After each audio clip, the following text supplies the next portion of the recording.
Hello everybody. Today I'm going to explain what is a bandstop filter. A bandstop filter is a filter that passes all the frequencies except the ones within a specified band. So it literally stops the frequencies within the band and accepts every other frequency outside the band. It is also a combination of a low pass and a high pass filter.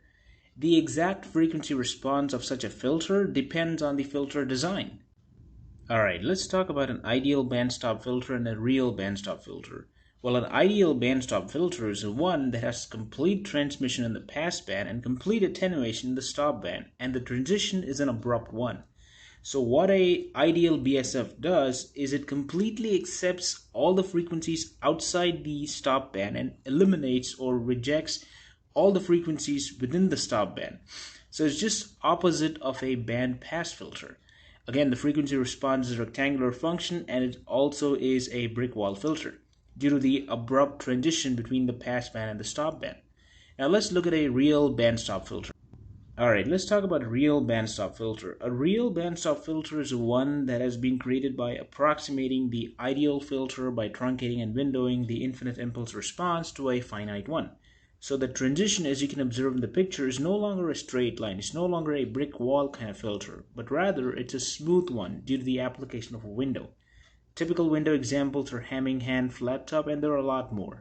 Alright, let's talk about the characteristics of a band stop filter. By looking at this picture, we can clearly say that it is the opposite of a band pass filter. Alright, the intention of a band stop filter is to stop all the frequencies within the stop band and accept all the frequencies in the pass band. Now, if it were an ideal filter, it will stop all the frequencies in the stop band, which is from the lower cutoff to higher cutoff, and accept every single frequency below the lower cutoff and above the higher cutoff, which constitutes the pass band. But clearly, it's not an ideal filter, it's a real filter. So, due to the smooth transition between the pass band and stop band, which is the reason of the windowing, the frequencies at the edge of the stop band are not necessarily rejected, but they are attenuated. So this attenuation increases as we move toward the cutoff frequency. And this is referred to as roll-off and is expressed in decibel per octave or decibel per decade. Now it is not possible to eliminate this completely, but we can minimize this. We'll look at this later in the video. Alright, what is bandwidth? Bandwidth of a filter is the difference between the upper and the lower cutoff frequencies.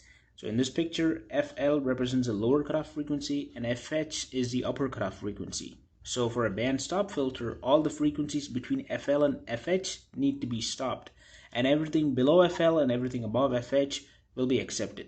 So bandwidth is the difference. It's the difference between the higher and the lower cutoff frequencies.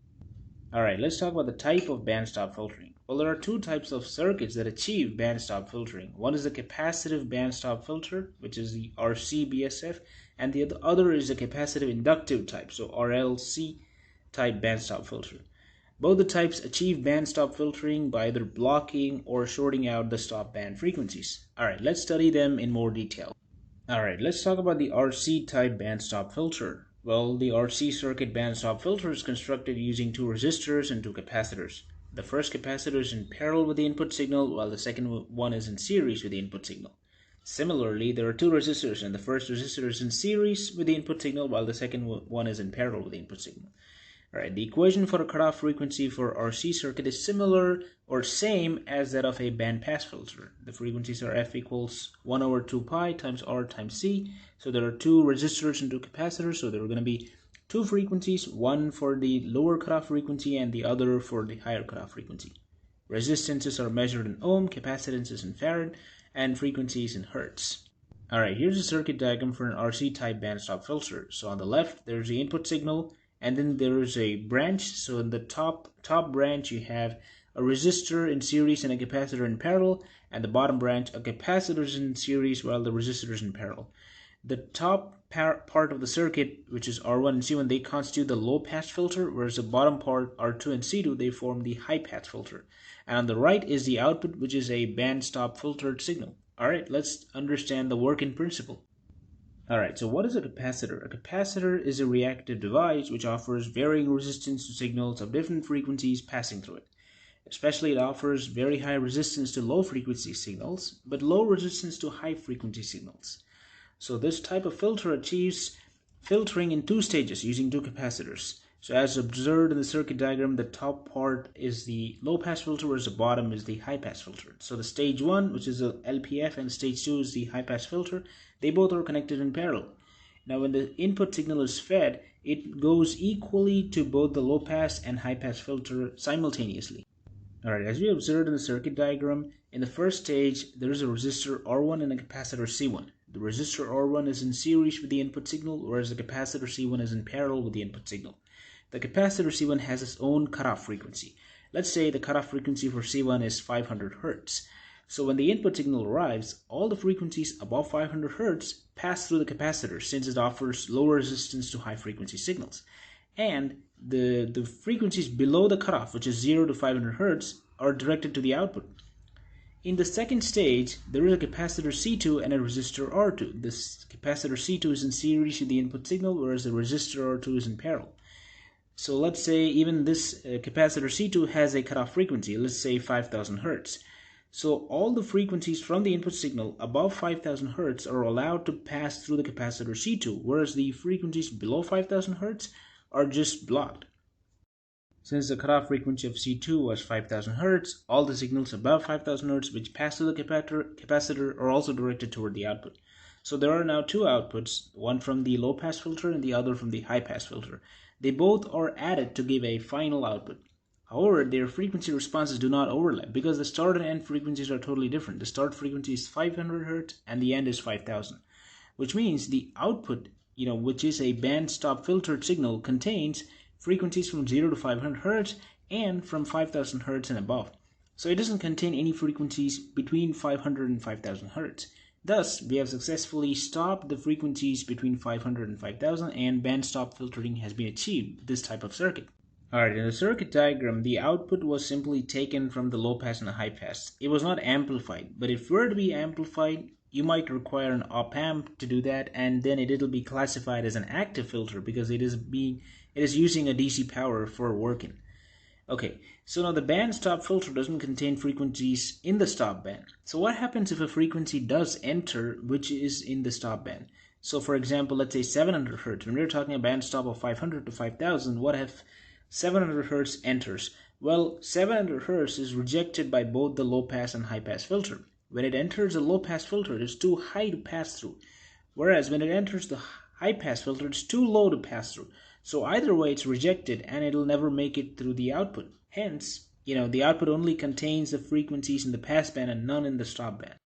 Alright, let's study the second type of filter which is used to achieve a band stop filtering, which is the RLC type. So it's constructed using one each of resistor, capacitor, and inductor. So the resistor is in series with the input signal, whereas the capacitor and inductor are in parallel with the input signal. However, both the capacitor and inductor are in series with respect to each other. So the equation for cutoff frequency is the same, which is used for low pass and high pass. For the lower cutoff frequency, which uses a RC model, it is 1 over 2 pi times RC. And for the higher cutoff frequency, which uses an RL model, it is R over 2 pi L. So L is the inductance, R is the resistance, C is the capacitance, and F1 and F2 are the lower and higher cutoff frequencies. Here's a circuit diagram of an RLC type band stop filter. On the left, there is the input, which is in series with the resistor R, and then the inductor L and the capacitor C are in parallel with the input, but they're series with respect to each other. And then there is the output, which is a band stop filtered output on the right. Alright, let's study the working principle of such a circuit. A capacitor as well as an inductor are both reactive devices which offer resistance to signals of different frequencies entering to them. We know that the capacitor offers high resistance to low frequency but low resistance to high frequency signals. An inductor, on the other hand, offers very high resistance to high frequency signals but low resistance to low frequency signals. For different frequencies of input signal, the circuit behaves either as an open circuit or a short circuit. Alright, in the circuit diagram we saw that the upper part of the circuit with the inductor acts as a low pass filter, whereas the lower part of the circuit with the capacitor acts as a high pass filter. At low frequencies, the capacitor acts as an open circuit, whereas the inductor acts as a short circuit. And for high frequencies, it's the opposite. The capacitor acts as a short circuit, whereas the inductor acts as an open circuit. But at mid frequencies, the entire circuit behaves as a short circuit. Okay, let's say we have a goal of achieving a stop band of 500 Hz to 5000 Hz. So what do? We use an inductor and a capacitor. So the inductor is good at accepting low frequencies and rejecting the high ones, whereas a capacitor is good at accepting highs and rejecting the low ones. So let's say the inductor has a cutoff frequency of 5000 Hertz. It'll accept all the frequencies below 5000 Hertz and reject the rest. So what happens when it rejects the rest? That becomes the output. So now the output from LPF is 5000 Hertz and above. Alright, now as far as the capacitor is concerned, let's say the cutoff frequency for the capacitor is 500 Hertz. So what happens? The capacitor will accept every single frequency above 500 Hertz and reject every single frequency below 500 Hertz. So all the frequencies below 500 Hertz, which is 0 to 500, will be directed toward the output, from the high-pass filter. So now we know that the output from the low-pass filter contains 5000 Hertz and above, and now from the output from the high-pass filter contains 0 to 5000, which means the band of 500 to 5000 is missing, which means the 500 to 5000 Hertz band has been stopped, and hence band stop filtering has been achieved with this type of circuit. Alright, let's talk about higher order filters. So what is an order of a filter? The order of a filter is determined by the number of reactive elements present in the circuit. By reactive elements, I mean number of capacitors and inductors. For example, a first order filter has either one capacitor or one inductor. As we observed in the previous slides, band stop filter clearly has more than one capacitor or one inductor, hence it's classified as a second order filter. So the filter order is directly related to the slope of the frequency response curve. We'll look at the frequency response curve in a minute. So greater the order, steeper is the slope. But especially for a band stop filter, greater the order, lesser is the roll-off. So I did mention when I was talking about the band stop filter characteristics that it's not possible to eliminate the roll-off completely, but it is possible to mitigate it to a great extent. Here it is. So greater the order of the filter, lesser and lesser is the roll-off, and more is close to becoming an ideal one, just close. Here is the frequency response of a fourth order band stop filter. I've chosen the same stop band that I used in the examples previously, which is 500 Hertz to 5000 Hertz. Alright, now let's look at an 8th order band stop filter frequency response, and you can compare yourself visually how the slope is increasing due to the increase in the order. Here's the frequency response of an 8th order filter. The stop band is still the same, which is 500 Hertz to 5000 Hertz. You can observe clearly that the slope has increased. Alright, now comes the fun part. I'll be demonstrating how a band stop filter even sounds like. For the purposes of demonstration, I'll be using a white noise signal. A quick intro on white noise. It is a random noise signal having equal intensity at different frequencies, giving it a constant power spectral density. What it means is every single frequency in the human audible range of 20 Hz to 20 kHz is being played at the same time and at the same amplitude. If you want to learn more about white noise, you can check out the link in the description below. Alright, so first I'll be playing a pure white noise signal and then followed by a filtered white noise with a stop band of 500 Hz and 5000 Hz. So I'll be playing the 4th order filtered noise and the 8th order filter noise.